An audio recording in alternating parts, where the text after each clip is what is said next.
बिस्मिल्लाहिर्रहमानिर्रहीम अस्सलामुअलैकुम। मैं हूं मुजाहिद हुसैन और आप देख रहे हैं ईडीयू ट्रेनिंग यूट्यूब चैनल और आपको खुश आमदीद कहते हैं।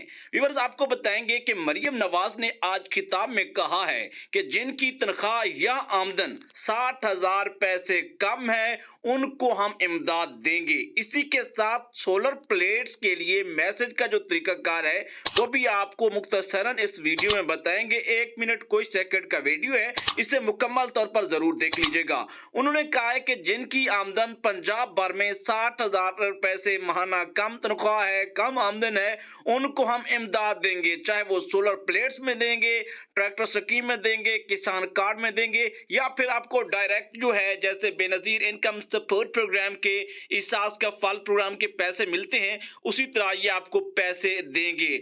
अब आप उन प्रोग्राम में सर्वे करना चाहते हैं तो खुद घर बैठे यहाँ रजिस्टर के ऊपर क्लिक करके अब आसानी आप रजिस्टर्ड हो सकते हैं। इस तरह की मजीद वीडियोस के लिए चैनल को सब्सक्राइब। इजाजत दीजिए, अल्लाह हाफिज।